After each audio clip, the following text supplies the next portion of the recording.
All right, glad to have you here. I'm gonna spend the day fixing some cars. Let's see how I started spraying this flexible rubber undercoating stuff a little bit, just barely. I had a little left in the can and just sprayed some stuff real quick till the can ran out. Got a lot more to do. Took some of the miscellaneous hangers that were around here off last night. Broke the emergency brake spring by mistake, so now I gotta order one of those. I tried to bend it because it was hanging down. I tried to straighten it out a little bit and it broke. Truck's old, so that'll happen. Spring's supposed to be here Monday, so that'll be nice. I can raise it up just a tiny bit back up. So let's do it. Oh, by the way, welcome to the channel. If you're new here, I'm Jimmy. We're making it work. Appreciate your time. Hope you're having a great day.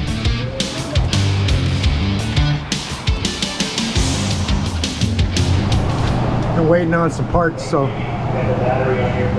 I went ahead to see why this was leaking, and it looks like someone flared it with a Phillips screwdriver, so that's why I had a little brake fluid leak. I'm going to cut the end off, re-flare it. That thing will be perfect. Got my flaring kit out, ready to go. So they just told me my battery's here for the vehicle. I was waiting on parts playing with this truck, and I'm pretty excited. It's going to be easy to fix that brake leak, but I got to pop this battery in real quick. Oh, I got a fuel leak too, I just noticed. That's terrible.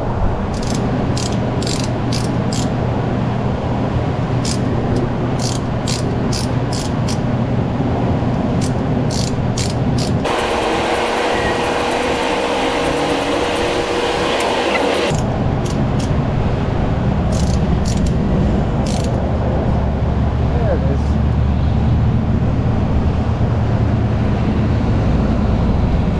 As long as I can fit my little tool in there. Look at that thing. That's not good.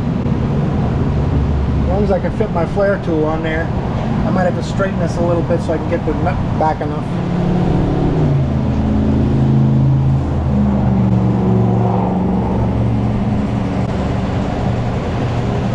That's not to be perfect. Just straight enough to get the nut to go back.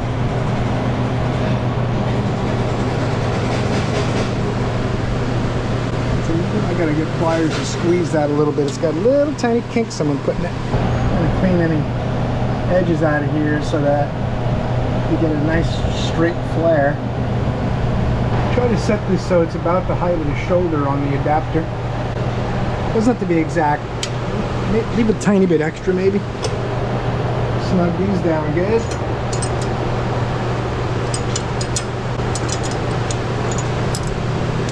Gravity check. Got 5 things in my hand at one time. What do you expect? Alright. Now this goes in and does the first flare. It actually squeezes it into a bubble. Then you remove the adapter and press this in and put a nice bevel on the inside edge. It's a double flare. This had a poorly done single flare.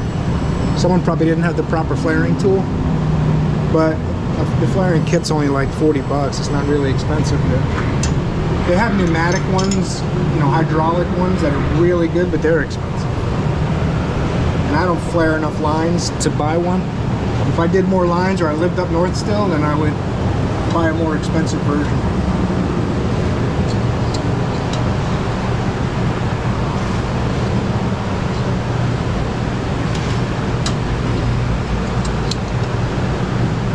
And it's going a little crooked.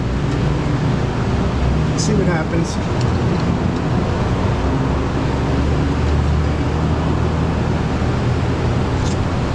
Pretty forgiving if it's a little crooked. It all depends how bad.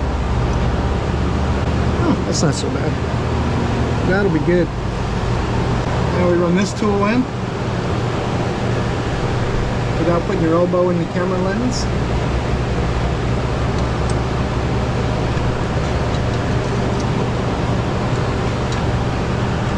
Hopefully you've remembered to put your fitting nut on the line first. Then you have to cut it off and do it again.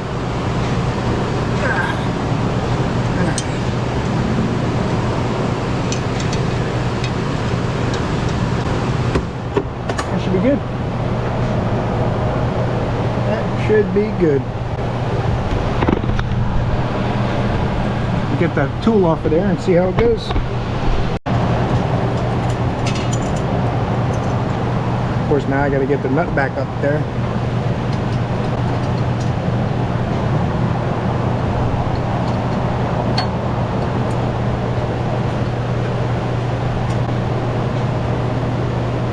That should be good.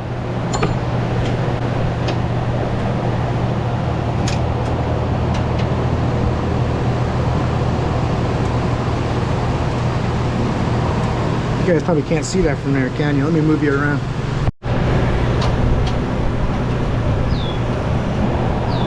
I had to get my 14 millimeter because 9/16 was a little too loose on the coupler fitting. So I had to get a 14 millimeter gear wrench, line wrench.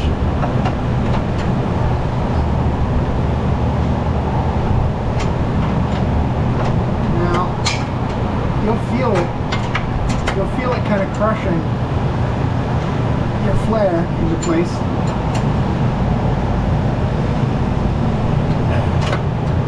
Alright, I think we're pretty good. I'm going to kind of tweak this a little bit so it fits back where it was into these metal, into the bracket and the frame and all. You don't want it hitting anything that's going to cause it to rub through. Clean the brake fluid off.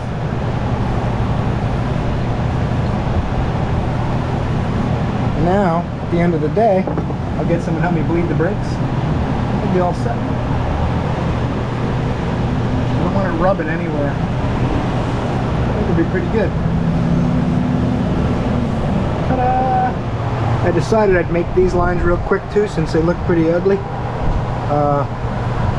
Pretty bad too. This one also had a sketchy single flare, so I'm glad I'm doing it. And it was way over tight to try to stop it from leaking with a single flare. So we'll make some lines, we'll get rid of all these kinks.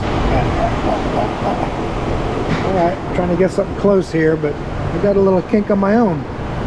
I don't have a very good bender. I got the regular hand manual bender. Blue Point TBS 200.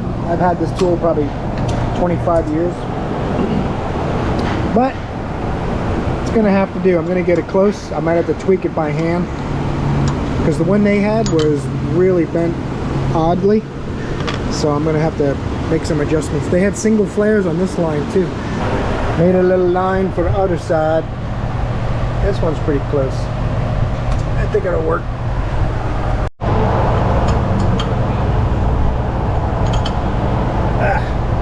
Now these probably really should be like a flexible line, like a braided line or something, but that's alright.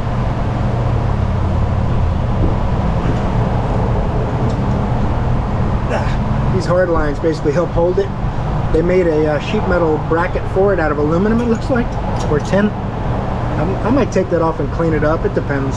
It is kind of a rat rod style truck, so it doesn't have to be absolutely beautiful. Stuff like this, I don't want it down by the headers. I'm gonna put it up there. Alright, fixed the old emergency brake spring. Got hooked down here. The original spring's like 18 bucks from the restoration places. But I went to Home Depot, $6.80 fence spring, and I just cut it to length and bent one of the hooks and hooked it in. I didn't film it because I just did it real quick at lunch, but it's done. Everything looks pretty good other than that. I undercoated the knuckles and stuff yesterday, and I covered the backing plate with some cardboard while I did it to clean it back up a little bit. I'm looking into a longer pitnum arm. I think this pitnum arm could be a ½ inch longer, give me a little more steering left to right. It seems like I pulled the skull shifter head. It was all stripped out anyway, and it was an adapter that was locked on here with set screws. I took that off. Took the boot off. I already ordered a new boot. I got a new tonneau cover, which is where most of the rust is here. Some rust in the corner too, but I got panels coming for that. I pulled the stereo out just to see. I thought this was rust, but it's just bent. Someone just bent the heck out of it to fit the stereo in. Let's see if I can find a nicer looking stereo for that. Now I'll hammer and dolly all that kind of flat. Try to find a stereo that fits in there, and the plate will cover that. Has the 4-lever AC control. Of course, they got the wrong screws.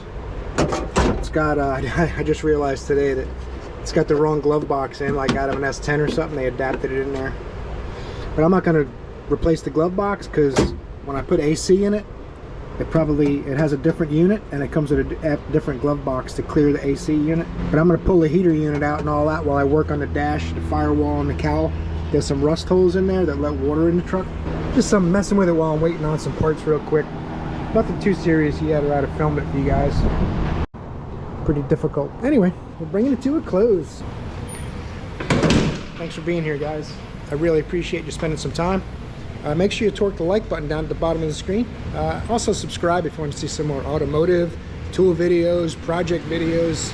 There's videos where I combine them too. 2 or 3 things be in one video. So, I'll see you guys in the next video. Don't forget, you're awesome.